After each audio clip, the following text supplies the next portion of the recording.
دوستان گرامی سازگر، درود بر شما. امروز می‌خواهیم درباره ویژگی‌های یک دسته تاری خوب با هم سخن بگوییم. البته این ویژگی‌ها در بسیاری از سازها به هم نزدیک است و بسیاری از موارد اون قابل تأمین به حتی سازهای فرنگی مانند ویولون و گیتار نیز میباشد.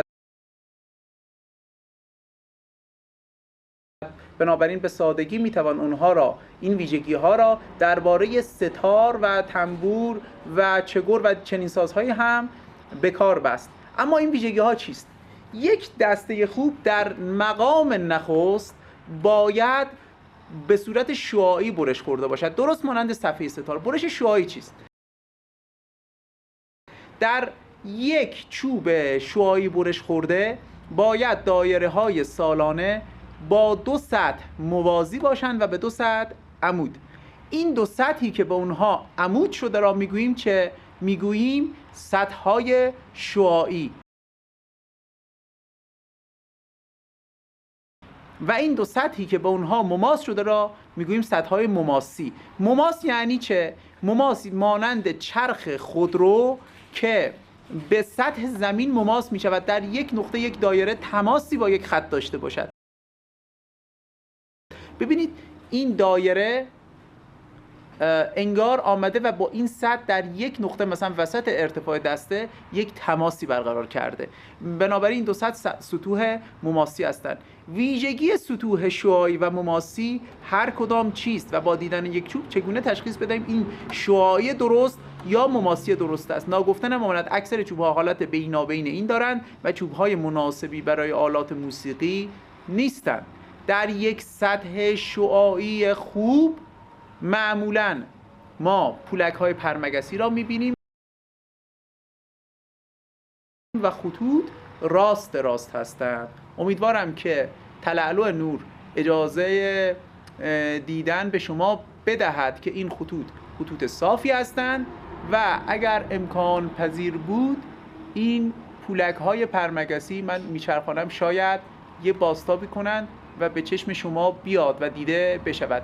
سطح دوم که عمود هست همین ویژگی را دارد، ولی چون رنده زده نیست من رو اون یکی سطح برای شما توضیح دادم. در اینجا رگه ها همون رگه ها هستن، به اندازه‌ای که تنه درخت راست بوده این رگه ها اینجا راست دیده خواهند شد. در سطح مماسی اما ما یه مقداری کدورت بیشتر است، این سطح براقی و روشنی اون سطح را ندارد و نقش خاصی نیست. یک ابروباد بسیار محوی شما اینجا ملاحظه می‌فرمایید. اگر چوبی دیدید که در اینجا عمود بود اما آمدید اینجا و موجها نزدیک هم بودن، این یعنی در سطح شعاعی رگه ها کج رفتن. هر رگه کج وقتی میاد به این سطح میرسه در اینجا یک قله تشکیل میده. و برعکس اگر چوبی دیدید که از این سو یا اون سو رنده میکنید به مقدار زیادی داره میپره و خورد میشه یا تو گندگی میشکنه میاد بیرون، یعنی الیاف چوب در سطح مماسی کج رفتن. هر جایی که اینجا چون زاویه دارند با این سطح، رنده که از روبرو میاد اینو بلندش میکنه. پس در یک دسته خوب اگر خلاصه کنیم به غیر از برش دقیق شعاعی باید الیاف موازی با حجم دسته تا حد امکان پیش رفته باشند. شاید بفرمایید که چنین دسته‌ای در فروشگاه‌های چوب ساز دیده نمی شود. من حق را به شما می دهم. در چوببری غیر علمی و چیزی که رایج هست در ایران چنین دسته‌هایی به صورت میانگین، من اونچه که دیدم 100 تا یکی در فروشگاه‌ها، حالا همکاران من رفتم مغازه‌شان، دکانشان یا در این اینستاگرام حدوداً 100 تا یکی یک دسته به این شکل در میاد. اما در کمپانی‌های مطرح غربی حتی مانند مادراس باربر که مثلا اسپانیش صدا را برای گیتار می‌برد، در اونجا هم بنده چیزی که دیدم حدوداً 10 تا یکی است.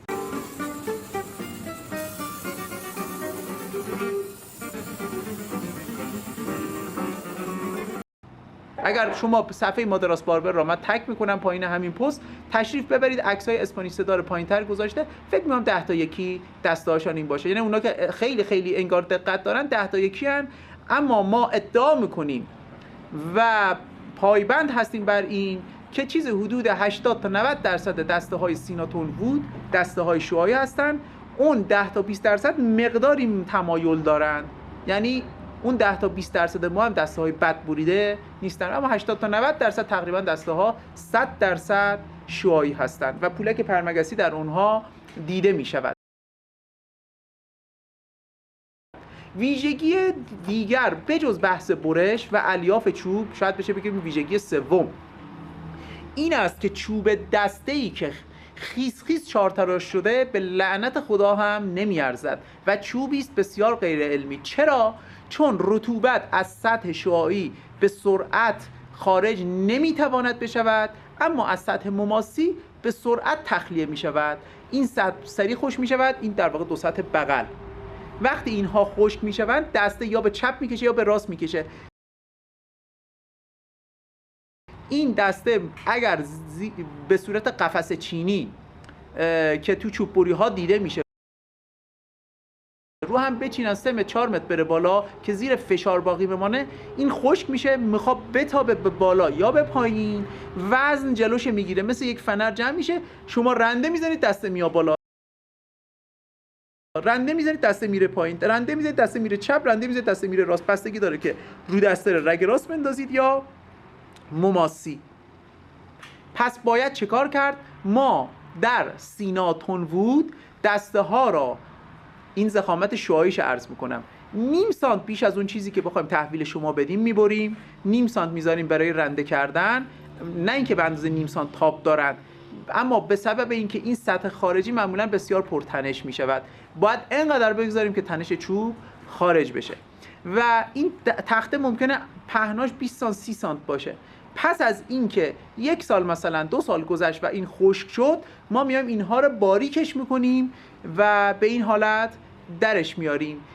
در این حالت دیگه این دسته ها چون خشک شدن تنشی ندارن و بعد از برش هم تغییر حالتی نمیدهند. اما دسته‌ای که خیس خیس چارتراش شده باشد تنش در اون به وجود میاد و احتمالاً با هیچ روشی هم نمیتوان اون تنش را تخلیه کرد.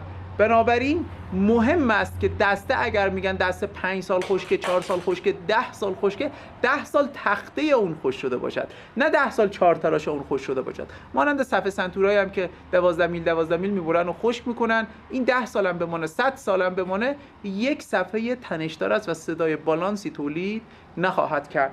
سپاسگزارم که همراه ما بودید. خواهشمندم نظراتتان و نکاتتان را پایین همین پست بگذارید، بنده به پسقام های شما پاسخ خواهم داد. پیروزمند و تندرست باشید.